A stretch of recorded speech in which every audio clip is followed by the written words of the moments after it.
Gloamgozer, I have a secret. I went to another book fair. Don't tell my wife. I bought 77 books. This was one of the really big book fairs of the year. 90,000 books were on sale. Alright, let's get through these and get them on the shelves before my wife sees them. Like I usually do, we'll go through fantasy first, some sci-fi, some other stuff, and I picked up some game books as well. Quite a lot of game books, including some Greenspines. First up, I got The Last Argument of Kings by Joe Abercrombie. This is the third book in the... what's it called? Yes, the First Law trilogy. I have the first two books, so now I have the third book. I really don't have any excuse now not to start reading them, hey?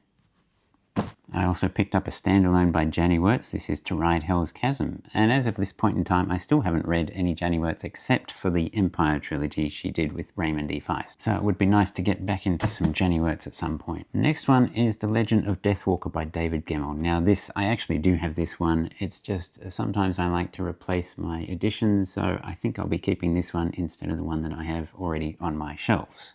Alright, Stephen Donaldson, Gilden Fyre. This is actually an outtake from the second book of the Thomas Covenant Chronicles, the Ill-Earth War. And this is from someone else's perspective. And at the time he was publishing it, there was still the idea that all of this stuff may be in Thomas Covenant's head. So having this particular part of the book being from someone else's point of view kind of destroyed that whole concept. And so they decided to cut it out, and then they published it later. And another Stephen Donaldson. This is a bunch of his short stories or novellas. As far as I understand it, none of these are related to Thomas Covenant. They're just kind of fantasy standalones. Ed over at Dutch Greybeard will be happy to see I picked up another Duncton book. This is Duncton Tales by William Horwood. As far as I understand it, this is the beginning of a second trilogy. I'm not sure. Ed can probably correct me in the comments. Okay, Robert Asprin, Myth Conceptions. This is a bunch of humorous fantasy novels.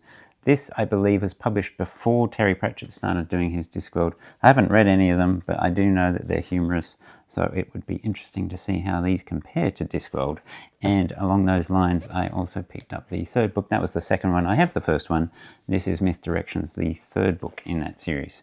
And some more Robert Asprin. This is part of the Thieves World series, which is one of these shared worlds where a whole bunch of authors write in the same world. This is, I believe, book 4.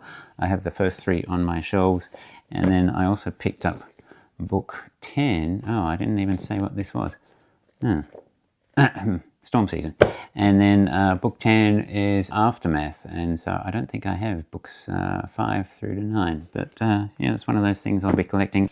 And then also in Thieves World, this is Enemies of Fortune. So again, one of the authors that wrote in the previous books then did another trilogy set in the same world.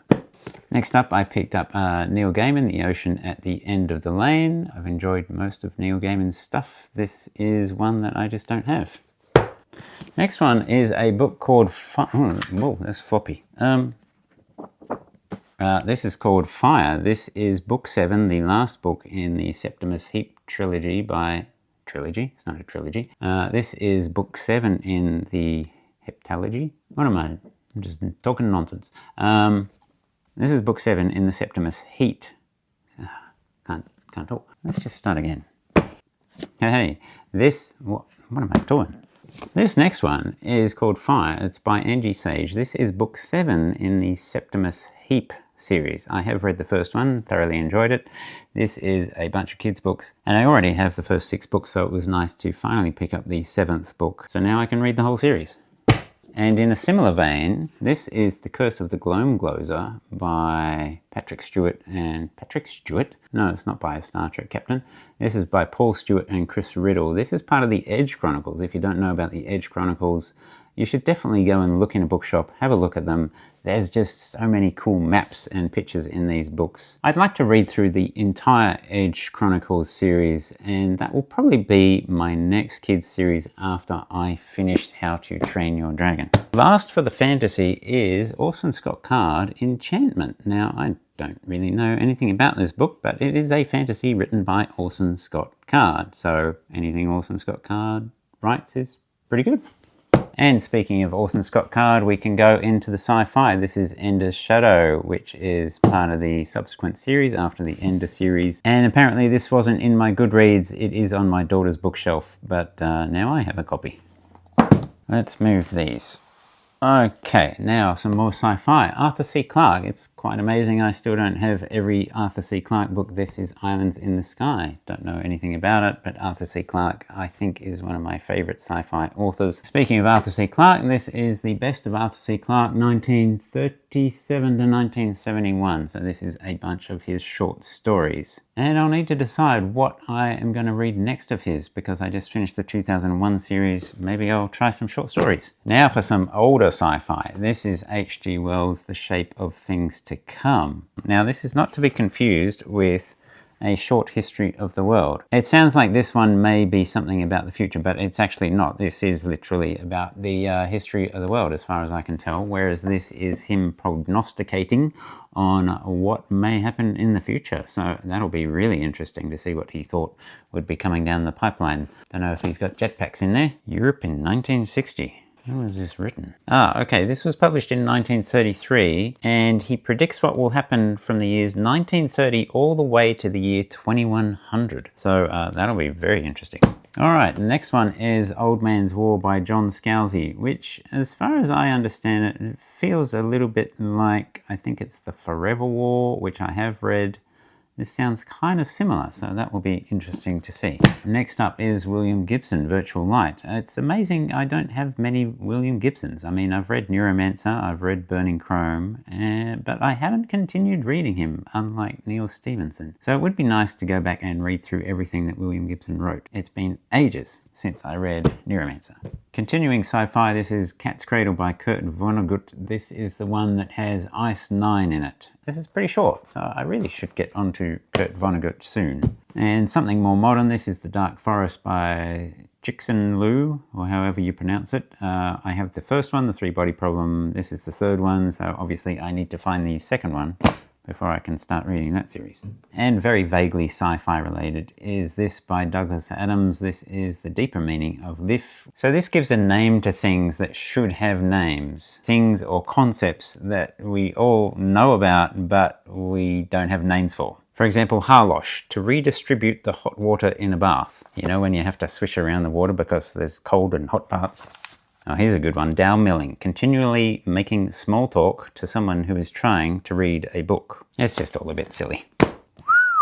All right, next, I bought a couple of Stephen King books. Now, in my previous video of my 26 books that I want to read in 2026, I forgot to mention I will be reading Stephen King's 11/22/63. Already have this book, or rather this is from my daughter's bookshelf, but I also managed to pick up The Green Mile, which I haven't seen. I've seen The Shawshank Redemption, absolutely love that movie, and I know that this gets kind of similar accolades.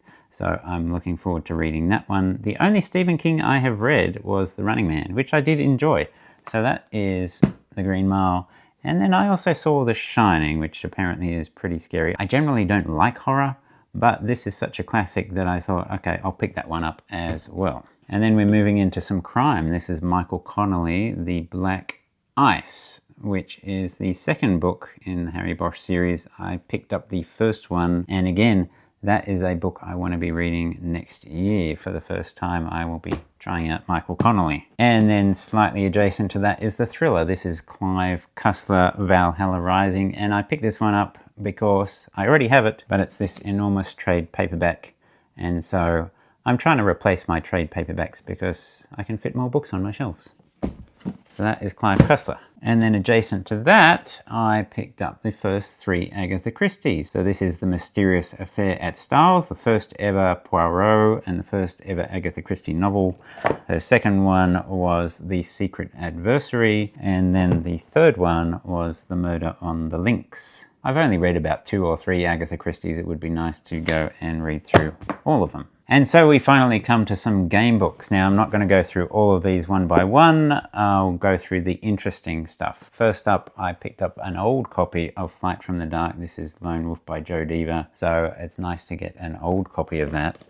I also picked up Monsters of the Marsh. That is Skyfall book number 1. I believe I have book number 2.